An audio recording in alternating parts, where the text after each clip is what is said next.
Hello, hello. I'm Melissa. And I'm Donna.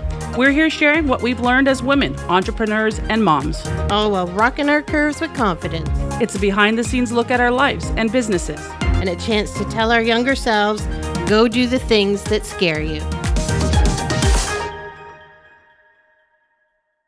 Okay. This one's a doozy. And I have to say, this one is a doozy for me because I'm very passionate about this. And I will have to say that part of this really defined me and is my trauma point.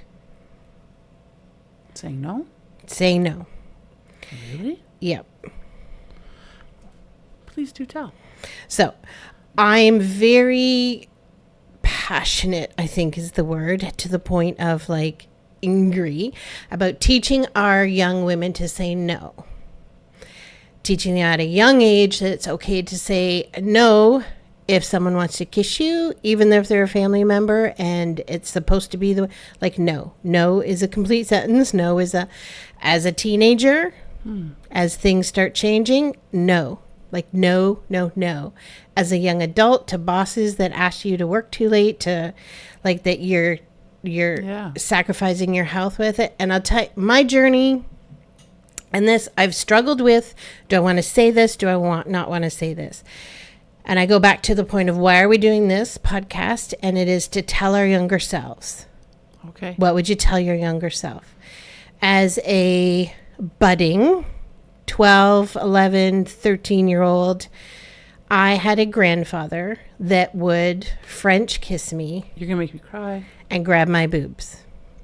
So you come down from the bathroom. I mean, every time I came down from the bathroom, I would look to see if he was there because I knew if he met me at the bottom of the stairs, he was grabbing my boobs. Every time we saw him, he would try and French kiss. So you got good at closing your lips really, really close. And that's that, okay, this is a authority figure. This is a family member. This is someone you see all the time.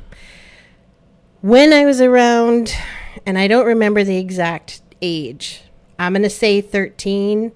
I believe it was grade school. I think you're 13 when you leave grade 8.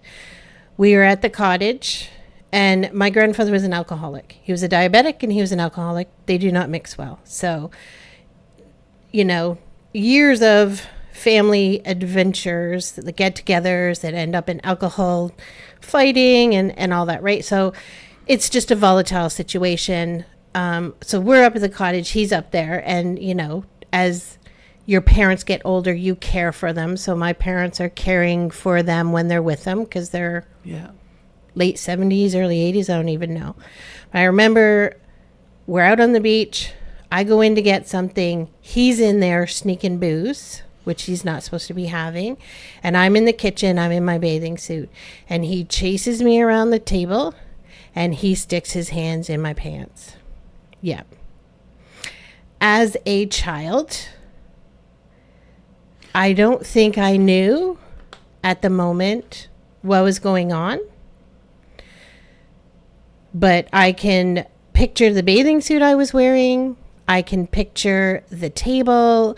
Like, you know, in a moment, it will come back. And yes, I did go and tell my father that time. I'm sorry. And I know. And it's something that just lives in me. And but brave of you for talking about it. Some days it's good and some days it's bad. And I think, you know, that word trigger, that is a word that is newer, like to our generation with trauma. And I can see it in my situation where I can watch a movie, I can be at an event that deals with abuse or something, and something can trigger, and it's an emotion that just shuts you down or overwhelms or something, and I can't predict it, I can't regulate it, it just happens, and which is interesting. It's a different word. So going back, I wish I had that it's okay to say no. Right? Like I wish I had that strength in me to say no fucking way. Like at any of it. Because sad, though. It is. And I had the courage to tell my mom and dad. And I remember sitting on the edge of their bed with my feet hanging over the edge of the bed because they still couldn't touch the ground. Like, that is the age. And having to tell them this, right? And did it mess me up? Yeah. I think it continues to mess me up. There's different things I'm sure that part of the weight that I carry is a protection zone. For sure. You know, does it mess up with my marriage? Yeah, it does, right? Like, it gets in the way times, and there's, you know, he's very patient and he's very kind, and, but there's a lot of trauma that happens with that. And I remember being in grade 9 or 10, sitting in, I don't even know what class it was. I think maybe it was a law class, and them talking about abuse. And you were like, yeah. The moment right dinged. away. Like, I remember sitting in the portable. I was second from the teacher, and my reaction was like, "Oh my Holy God, shit. that's me." yeah. And that was my first. And I joked. I called him Fingers. That was my nickname for him, It's not funny. which I know is so inappropriate. But it's how you dealt with it, right? It was, right? Like, humor gets you Yeah. through a lot of shit. And so, Oh, no. you know, it's wishing so much that I had that confidence to say no when these things were happening, instead of feeling like, you know, this is my Grandfather or whatever. right. Yeah. Right. And you Should never been put in that position. you to still say have to no. go to family functions. Yeah. You still, he ended up with Alzheimer's and ended up in a home. And I did feel like God sort of took care of that for me, Yeah. and kind of, you know, which is a horrible thing to think It's about not your horrible. grandfather. I It's know, a but horrible thing to think about your grandfather. But, you know, and it's so icky. It's so shameful. I have carried shame with me. And I know it's not my shame to carry, but you do. You feel like, should I not have done something? Should I, you know, but this is a child. This is a freaking Should never be child put in that position. To that begin should with. never be. And so I have rage inside of me when it comes Yeah. to situations of domestic abuse and, you know, bad environments for women. And it you know, it just makes my blood sure. boil. Because why? Because you're stronger? Because you think you can? Like, I don't know. fuck right off.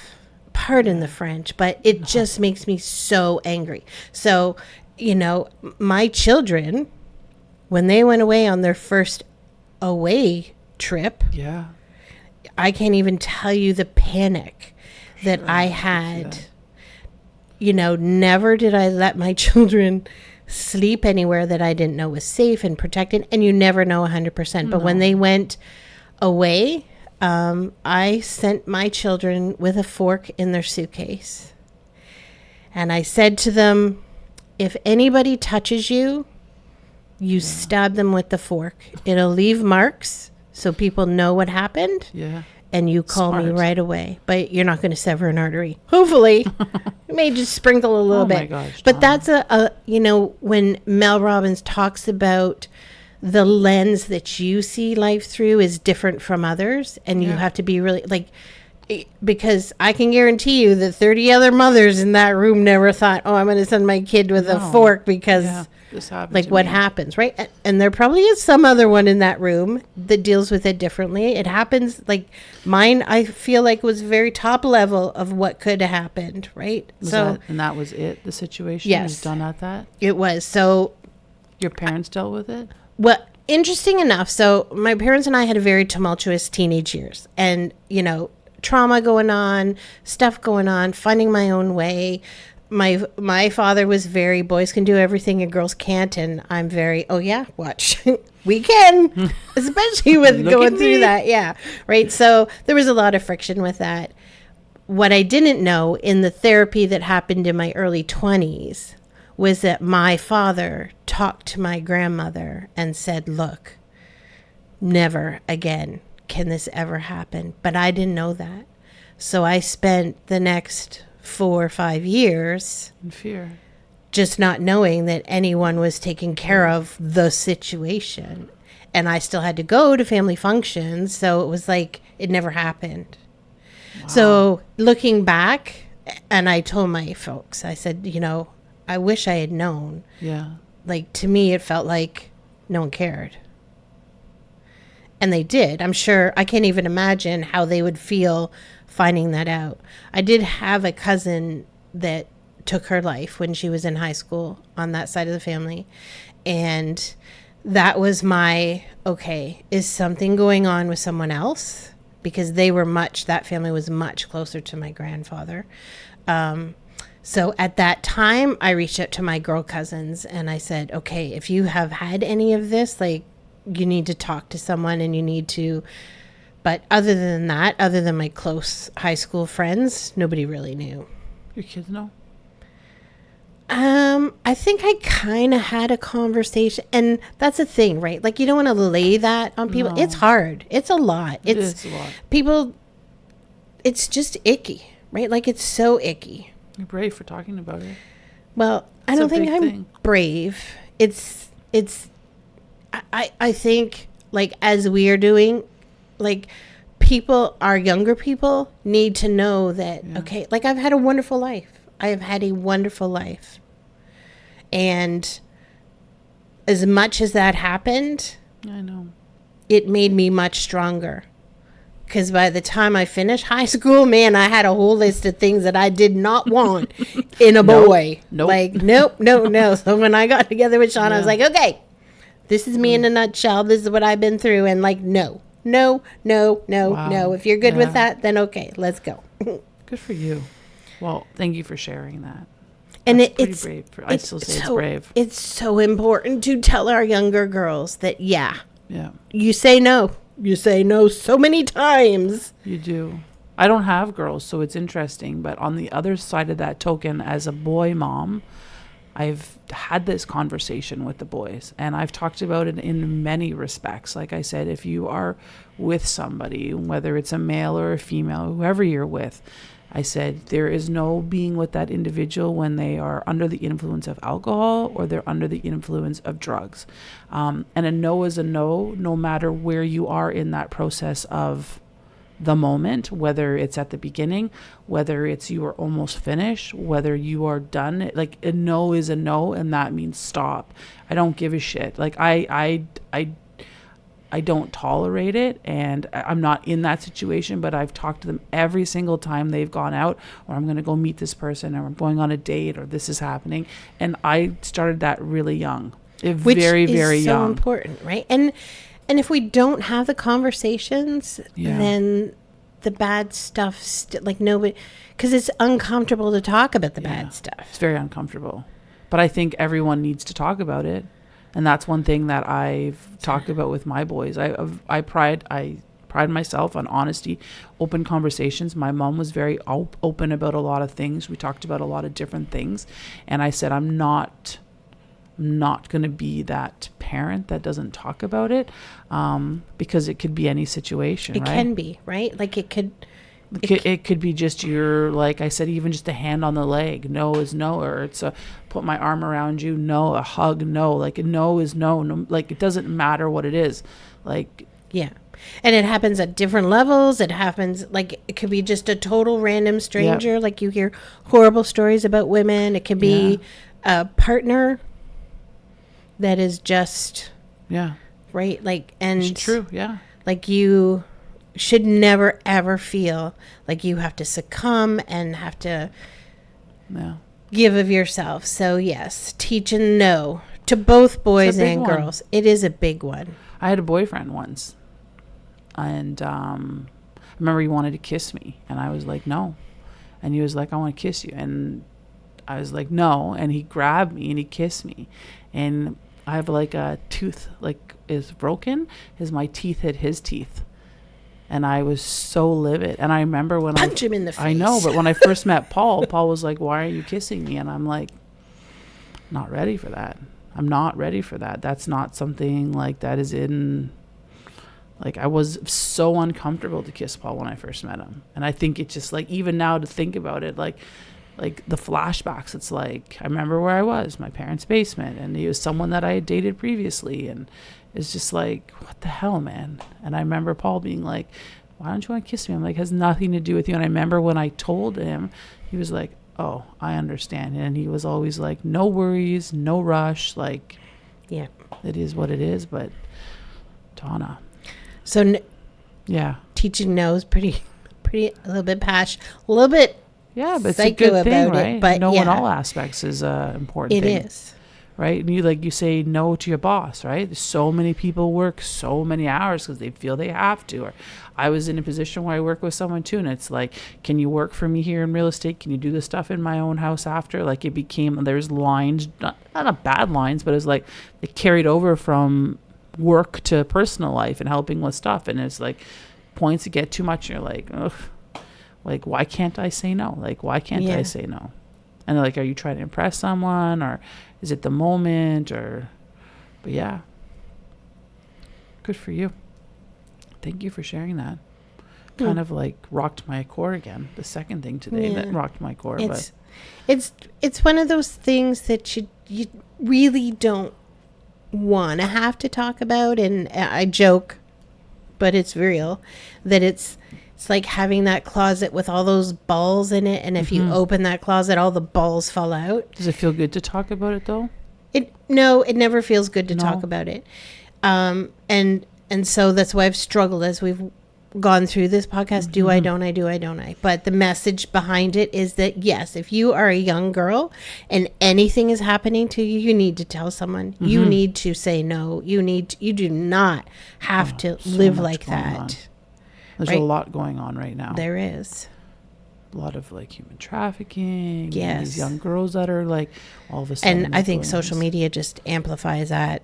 Like, and not in a good way. No, not in a good way, unfortunately. The good of it is that there is the messaging out there more. Like, no, you do not have to put up with this. No, you do not, yes, there are resources out there available for you.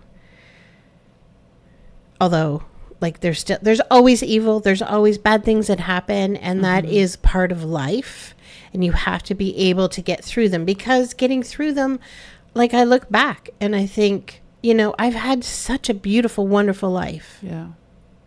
Despite the negatives. Yeah, but to go through that, I'm going to say so long ago, but like back then, when it wasn't spoken about, and when people weren't talking to people about things or seeing a therapist, or to have, you feel alone in that situation, but to be brave enough to speak to your parents about it, it's huge. Yeah, I was super proud of myself for that. Not that, like, as an adult, I look back and I think that was a big one. It's huge, not a big one. That's like massive, right?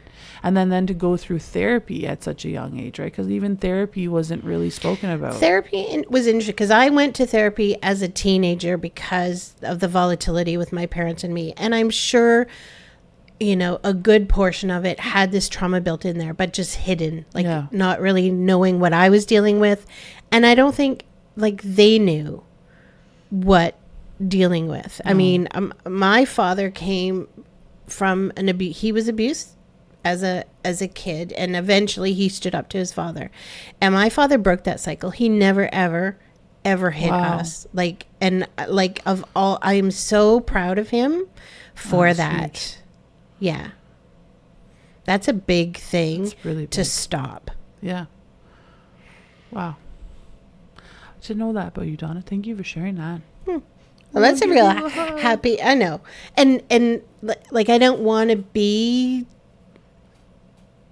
negative or any of that, like, because there's the awareness of the word no, right? Yes. And what you would tell your younger self, and what you would tell the younger generation, or even any person going through something. It doesn't have to be the younger generation, because there's a lot of people that are in that situation at an older age or in a work situation. It doesn't have to be sexual abuse. Yes. It could be like emotional that you're losing abuse. your mental health because you're not able to say no. Or just being able to say no in situations that make you uncomfortable. And it's okay to say no. It's okay that it's no, and that's it. Like, there doesn't need to be a reason for it. And I think we always try to reason. No because, or no this, but no is a sentence. And it's okay just to say no.